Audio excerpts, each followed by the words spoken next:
This is Facts from the Frontlines, St. Michael's Hospital Foundation's inaugural COVID-19 podcast series, where our world-leading experts provide the knowledge you need to keep you safe and informed.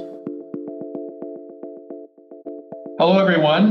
My name is Bob Howard, and I'm sitting in the St. Michael's Hospital Foundation boardroom. And today I have two guests that are going to talk to us about the Department of Family Practice and what they're doing in this new COVID crisis.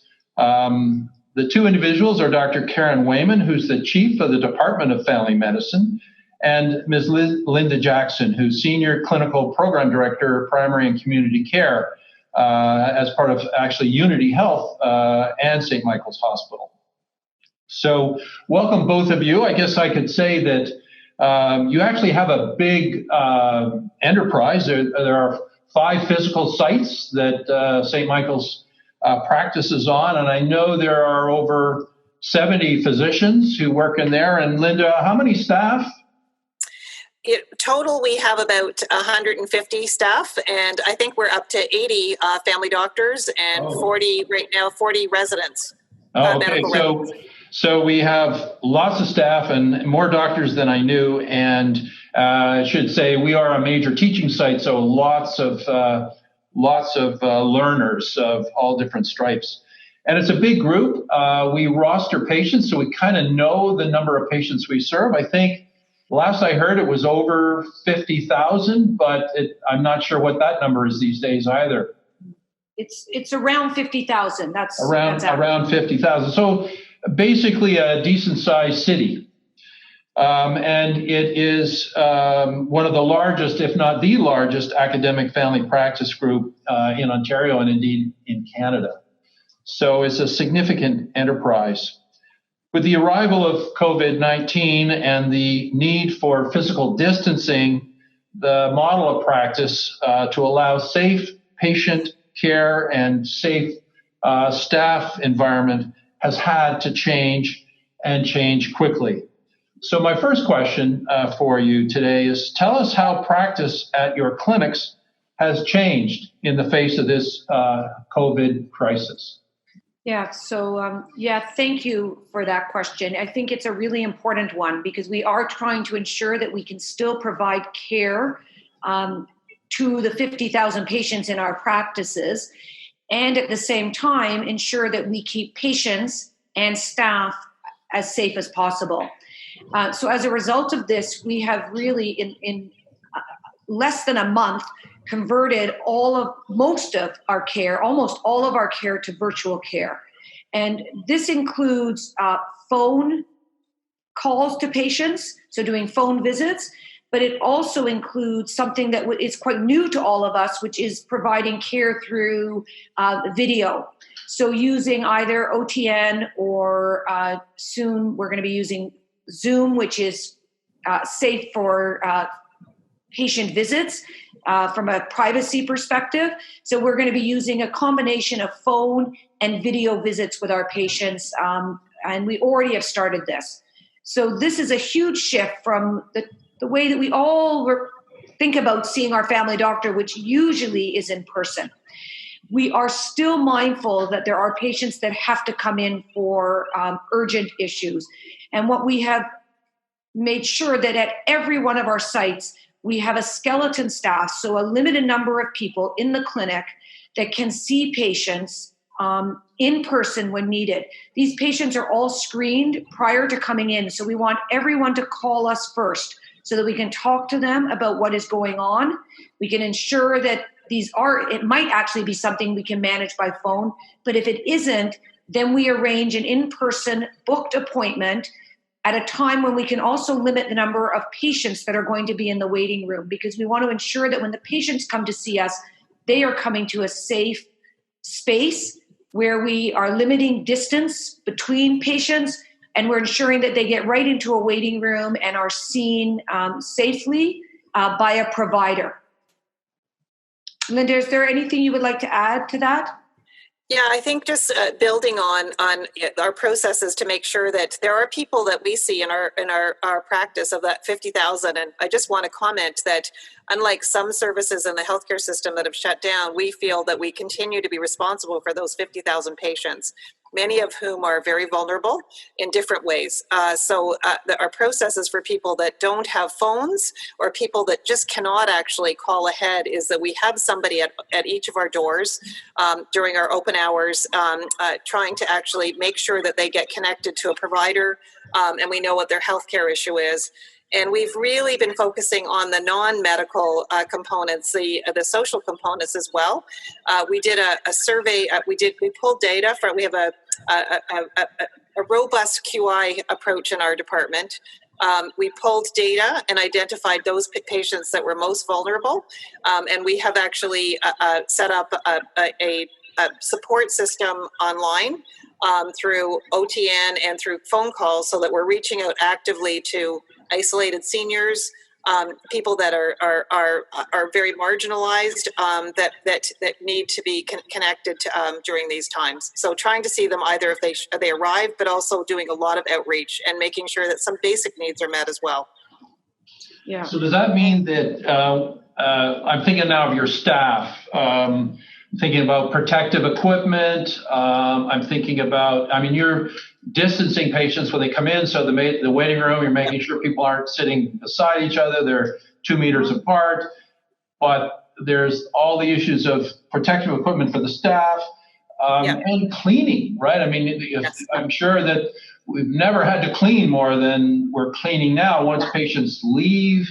So, and then all of the training that you have to do to actually get that done so it's done properly, consistently every time. Can you talk about that? Because that sounds like a big piece of work.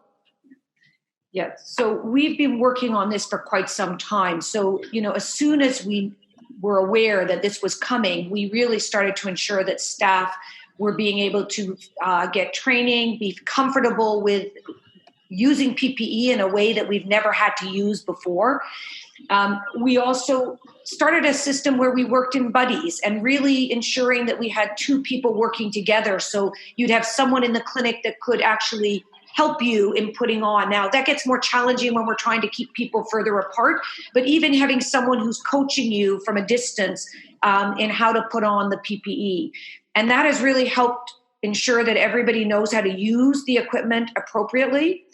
We are fortunate that at this time we do have equipment, but as we know across Unity and across all organizations, this is something that is a great worry to staff, that we won't have enough PPE. So we really do need to be working together to ensure that we are using this appropriately. We are now always wearing a surgical mask in seeing patients. Partly that's to actually not only protect ourselves, but to protect our patients in case we might be, we don't want to transmit anything to our patients. So all staff are wearing a surgical mask. The rest of the PPE is used based on the patient's presentation. So if someone comes in and has respiratory symptoms, then we will put on full droplet protection, which includes a face mask, a gown, the surgical mask that we're already wearing, gloves, to ensure that we have the extra protection for the staff. And also, we want to make sure after the patient leaves, as Dr. Howard has mentioned, that we have cleaned the room and done a full terminal clean so that we're ensuring that no other patient could be infected by going into that room, or no other staff member could be infected. So these are changes for us, but they are something that the staff are doing and we're using regularly in all of our clinics. Yeah, and if I can add, I think at no other time have we seen the benefits of having a team working well together, from the security guards, having a nurse that's screening at the door, so that we actually know what a person is presenting with. I think we have such an obligation to keep our staff safe, and we also have a real obligation to keep the people safe that have to come in. So when I have been walking into the clinics over the last couple of days, it's really struck me the number of newborn babies and very pregnant women who need care at this time. Some very some seniors that really do need that face to face. And I think that what we're trying to do with our PPE is to demonstrate to our staff, but also to those patients that have to come in, that we have their best interests at heart and in place. You wouldn't see people sitting in waiting rooms. The booked appointments mean somebody's going straight into a room, and they're being protected from one another as well. And I would say at this point, it's amazing to me that we actually have moved from a clinic that probably had less than 5% virtual care, maybe 10%, to probably right now 80%. So the amount of work that took to set that up for people to start from all of our backgrounds. So we have psychologists doing counseling over video, and we have social workers, calling out. We have a physio who's helping people to deal with their ambulatory issues over the phone, and we have income security workers who are helping people to navigate this very complicated process of income security that's been set up. And so there's been layers, nurse practitioners that are working side by side with the physicians in phone calls. We've got the residents that are actually sitting on our in the phone center, helping our phone staff to actually to speak to people, to just give you a feel of this tremendous teamwork that has actually been put in place. So I'm thinking of all these staff and the virtual care that you're giving. Are they some of them at home doing this from home, or are they all somehow in their respective buildings?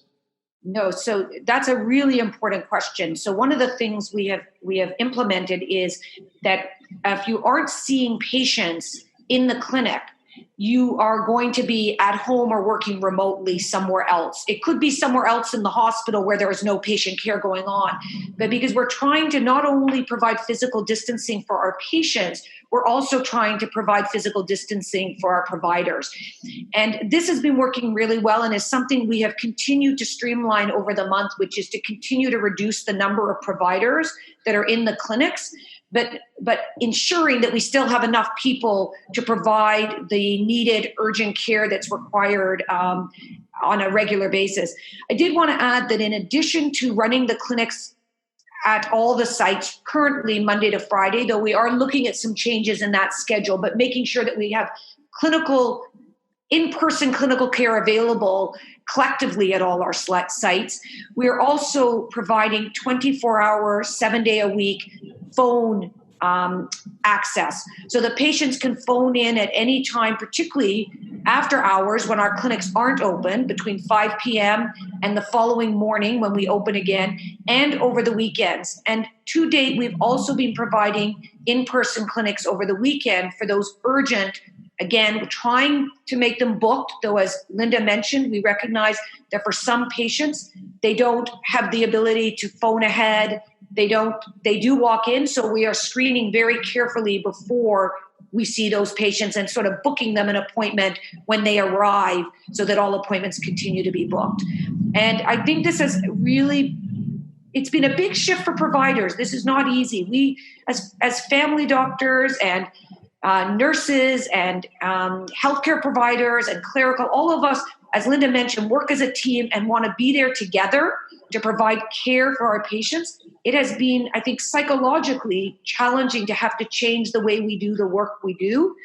But I will echo Linda's remarks. The amount of what we have witnessed around people's ability to adapt and to collaborate and work as a team, and to, in all of this, still show compassion towards the patients has been remarkable. It's been extraordinary and incredibly inspiring. So even though we've shifted the way we are physically doing work, I really believe the care we are providing is the same level of care around the compassion and wanting to make sure our patients stay well. And that includes our most vulnerable, as Linda mentioned. And that's a group we keep talking about, because we really don't want our patients who are most marginalized really ending up having worse care at this time. And so that's a challenge that we really want to tackle. One of the wonderful resources that we have that we might want to highlight is that over the years we've done fundraising for our Patient Comfort Fund, the Laurie Malone Comfort Fund, and through our own staff actually contributing at holiday parties, and over the years have raised over $100,000 that we use for urgent needs that people have. And there has never been a more urgent time. So at each of our clinics, we have grocery cards that we're either mailing out to people who are really in dire straits. We've been helping with medication. We just ordered 40 tablets for our really isolated seniors. We still actually have a few of our staff people and our outreach team for homebound seniors going in and seeing people. One of our nurses was in seeing somebody very ill the other day that ended up having to be hospitalized at St. Mike's. And I was just so touched by the fact that we were continuing to do that. She went in with full PPE in a building and just wanting to protect the patient from her. But being able to provide those services, being able to provide, comfort items at this time has been essential.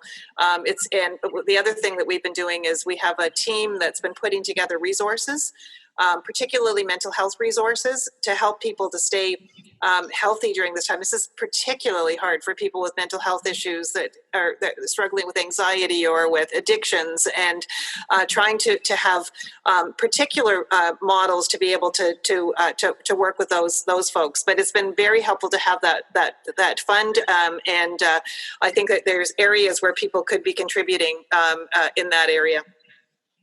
So it sounds, I knew that it would be complicated, but what you're telling me is it's way more complicated than I could have possibly imagined.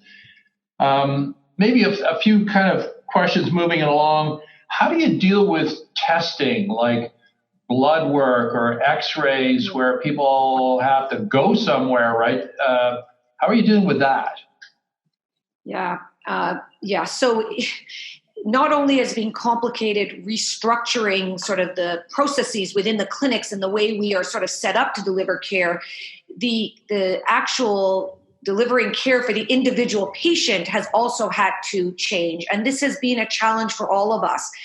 So if a test can be delayed right now, so anything that is non-urgent and is not in any way going to impact the health of our patients, we are really encouraging patients to avoid having those tests done. Many of their specialist appointments, if they are not urgent, have been canceled.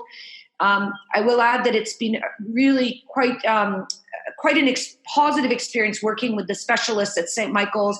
And, we are able to provide some of those patients who need follow-up. The specialists are also doing virtual care. So we are able to work collaboratively to ensure that certain follow-up appointments are actually happening. I've been in conversations with the chief of radiology, Dr. Tim Dodell, quite often in trying to sort out how patients can get urgent diagnostic imaging when needed. So trying to work out a process, and they very much want to support the St. Michael's family medicine patients and ensuring they're getting the care. But it's a challenge. So we really are looking at case by case and working with whether it's diagnostic imaging, whether it's a specialist appointment, to figure out what's going to make sense for that patient. In ways of lab tests, what I've been doing and what my colleagues have been doing is we do have some lab services available at St. Mike's that our patients can access if they really need to have a blood test done. Some of the community labs, though the hours have been reduced and some have been closed, so making sure patients check in advance whether they can go in to get that blood work done. We are able, through our electronic health record, and because we have a lot of the work we've been doing over the last number of years is really helping us right now. So we have actively been collecting emails on many of our patients. And as a result, we have the consent from our patients to actually email them requisitions. So I'm able to email my patient a requisition if they need an urgent blood test or lab test done. And that's been incredibly helpful because it avoids the in-person visit, but it doesn't prevent them from getting the care they need.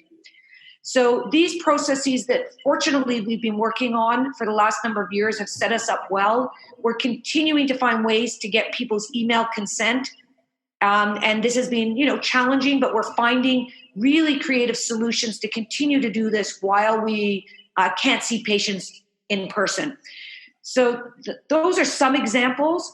But I will say that as much as possible, we want to make sure that our patients stay well during this time. It would be so tragic if, we have the, COVID pandemic that's, something that we are obviously, people are getting sick and some people will, die as a result of the coronavirus pandemic. But we also want to ensure our patients are not getting sick with their other underlying conditions, like that they're dying because their heart failure is getting out of whack, or that they're, chronic obstructive lung disease. So their lung problems are making them sick, unrelated to this virus.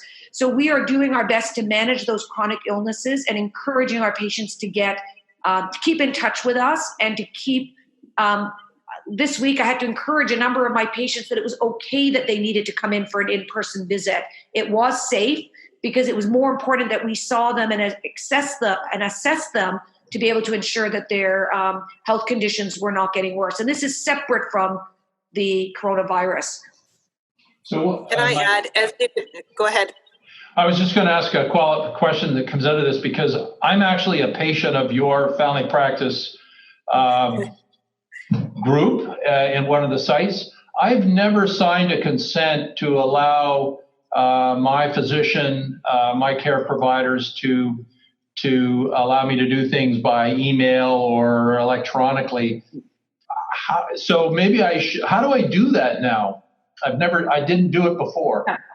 So thank you for asking that question. And I encourage anyone else who's listening to this to please reach out to their provider to leave a message. We have ways that we can send you a confidential email with a consent form that you can then sign back and send back to us. So we are working around the process to ensure that people who don't have email consent there is a way to get that now. I will say that it'd be great if everyone listening could get this email consent, because we are working very hard every week to send out patient communications. And we're only sending that to people who have emails in their files. And, the feedback we've had from people who've received these emails is they are really finding them extraordinarily helpful and really have reached out to say, thank you for what you are doing for all of us. So I would really hope that there's a way that we can get those messages out. Not that we need to be thanked, but more that we can get the information out. And part of that is to explain the changes in processes that are going on. As Linda mentioned, to share many of the resources that we are putting together that can help our patients. But also a lot of public health education about the COVID pandemic and how they can keep safe. Because I think one of the roles that I'm seeing that family medicine and the family practice team can play is to support our patients during this time, but also to provide a lot of education. I've been amazed because I've been running virtual clinics over these last few weeks. I have found that for every time I'm speaking to a patient, I'm also dealing whatever the issue is, but we're also spending time discussing, their understanding about what COVID is all about, what does this mean for them, and how can they stay safe. And I have found that people have a lot of misinformation, information that's not correct. So by being able to speak to someone they trust, the healthcare team that they know well, we've been able to hopefully help to prevent the spread further, because now people are better understanding what does it mean to physically distance yourself, to socially isolate. What does it mean for families living together? How can you stay safe? How can you still get the essential services? Linda mentioned, we can send people grocery cards who need them so that they have money to help buy those groceries. I am finding a lot of our patients are challenged in even getting out to buy those groceries. So we do need to help with each of our individual patients figure out strategies that can help them manage during this time. And we do that a lot through the email communication, but we also do that when we talk to our patients. So Dr. Howard, I would absolutely encourage you to reach out to your provider and see how you can get an email consent to learn about all that we're doing, but also to keep in touch so that if there are other issues that you need to address and stay healthy, that you are doing that at this time. Well, as soon as this interview is over, I'm going to be sending an email. So perfect. Thank you for that. Another question would be, and we alluded to it, I think, earlier. So we've been talking about what St. Mike's sites are doing, but I know you're part of the larger family, University of Toronto. Karen, you're a professor at University of Toronto, and you know all your colleagues across the city. Is this similar across the city in terms of what other sites are doing? And our sister site at St. Joseph's, they have a family health unit there, and Linda, you're running that. So is this being played out everywhere? I can start, and maybe Karen can join in. I think one of the roles that I think we're playing at St. Mike's is being a system leader. So our deputy chief, Dr. Curtis Hanford, is the primary care lead for the Downtown East.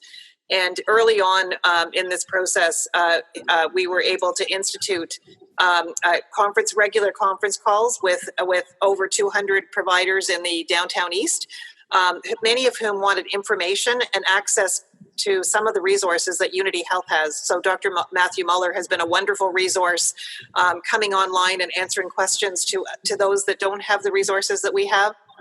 Around PPE and infection control, and so we've been doing a lot of that.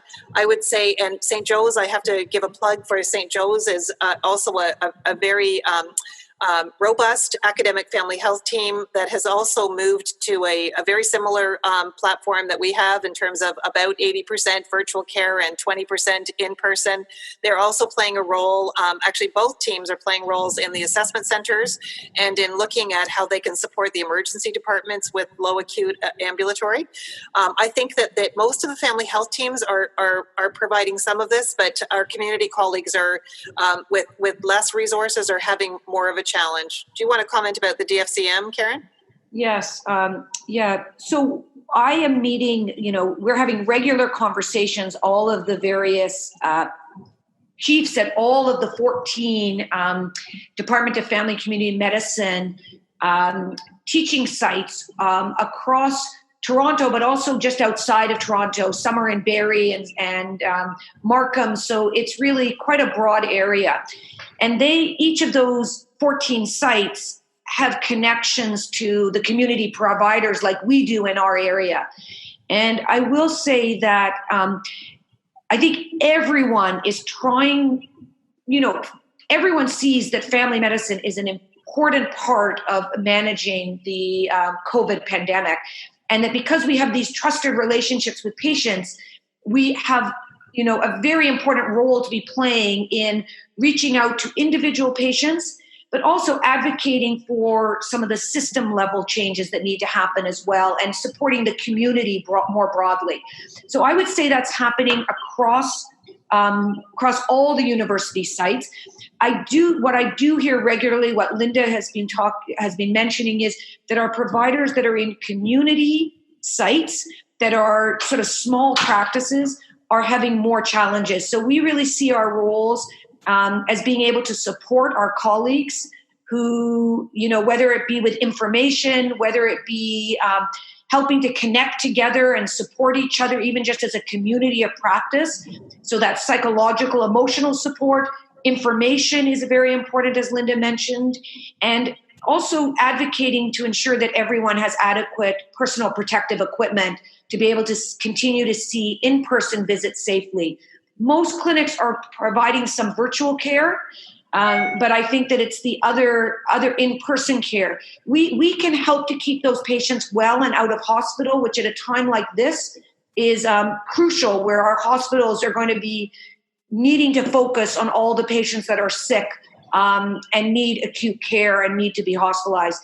And as I mentioned, we can also provide that public health and that education to the community so that patients know that they can stay at home and don't need to go see their doctor if they have respiratory symptoms, but to understand when they do need to access that the emergency room and the hospitals for more, urgent care as if they are getting sicker. So I do think a lot is happening. I will say that around the resident education piece, everyone's very committed to finding a way to include our family medicine residents. It's a learning opportunity for them.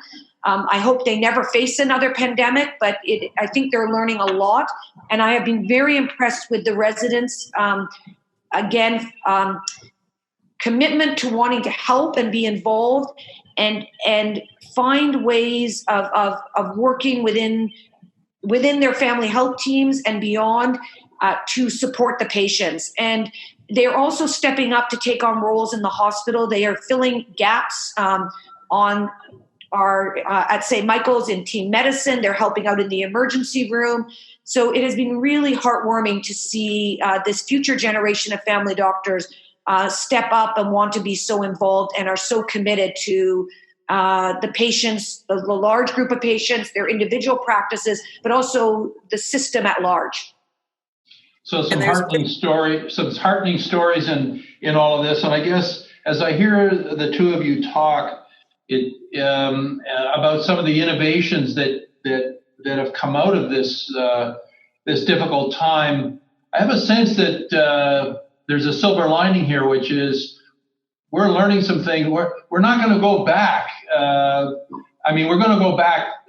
Obviously, face-to-face is important, but some of the things we're learning here, we're probably going to keep going with after this is over. They just seem like really good ideas to practice care for patients and for providers. Yeah, I think the feedback that we're getting from a lot of our patients is that they are finding the virtual contact very intimate. And very effective. You can see whole families and many providers can actually provide that. So I think you're absolutely right, Dr. Howard. I think it has actually fast forwarded us tremendously. I did want to also give a shout out to, there's a group of our family practice providers that also do obstetrics. And they're a really important group during this time that are actually also making sure that our patients that are delivering babies at St. Mike's have the support that they need. And these are very important relationships and examples of patients that we're trying to actually be very supportive of during this time. So thank you for that. One of the things that I think is important for all this to understand is that the Department of Family Medicine at St. Michael's is an academic group. And my understanding is a number of your care providers are involved in research and that they're taking this opportunity to study some of what's going on with COVID. Can you share some of that with us? Karen, could you share some of that? Absolutely, yes. I have to say, amongst all of this, chaos and change, it is really, I just want to say more broadly, it has been just incredible to see the work that is coming out of St. Mike's Family Medicine. And I just want to add, before I will talk about some of the research, but we've seen people doing a lot of creative professional activity. Linda just reminded me, Linda was talking about the obstetrics group. Our obstetrics lead, Dr. Tully Bogler, created immediately started thinking about our pregnant patients and our well baby visits and well babies in our practice and how we were going to continue providing care in this new environment, and created a well-researched handout or algorithm to help people around what visits could be done virtually, which could be done, need to be in person. And, we suggested this be disseminated broadly, and this has been disseminated all over Ontario. And everywhere I go, I hear people making comments about, this scholarly work that's being, coming out of this situation and being shared. So I really think that is scholarly work. So there's been a lot of that going on around how to care for our most vulnerable patients. And we're disseminating that and sharing that because we really want everyone to benefit from our thought leaders that are here, that are part of St. Mike's Family Medicine. There is also a group of researchers in our department that have really quickly changed gear and are so committed to looking at how they can help people during this time. And I think one of the things that's really clear is, again, just like all of our research, there very much is that equity lens to the research. So Tony Antonou is one of our pharmacists in our department, is looking at the impact about if people can't get their medications during this time, and what's that happening? What's the impact of that, particularly for new prescriptions for mental health drugs, things that people need to continue functioning. So he has a research proposal in to look at that. Dr. Ann Birchall and Dr. Julia Raquel, who's not one of our funded researchers, but they're involved in a project looking at stigma and how the impact of coronavirus and the stigma that has on people in the public, but also on healthcare providers. And it's a very interesting proposal around looking at virtual reality and how they can address that. And Dr. Nav Prasad and Dr. Andrew Pinto are looking at how direct income support and advice negating spread of the epidemic COVID-19 can be studied. It's a randomized controlled trial. So really looking at how potentially giving some groups money and advice and seeing how that compares to outcomes. So really interesting work. And there are probably many that I've not mentioned, but it's just example of how people are really, even in this time where we're trying to focus on clinical care, people are also doing a lot of scholarly work. And I've been really impressed by how much of it is being shared, provincially, but even, nationally. So thank you. Some unbelievable work, great stories, and maybe an appropriate place to wrap this up. So I'd like to say on behalf of all of our listeners and myself, I want to thank you both for giving us some of your valuable time today. The healthcare systems worldwide and here at home are obviously under tremendous pressure to do things differently to keep patients and staff safe. I'm sure that this interview today will give all of us great comfort to know that you have and continue to develop innovative ways to do just that. So thank you from all of us for what you do every day, and stay well. Thank you for your support. Thank you. And that's it for this episode of Facts from the Frontlines. To stay up to date and access all of our episodes, visit stmichaelsfoundation.com/COVID-19.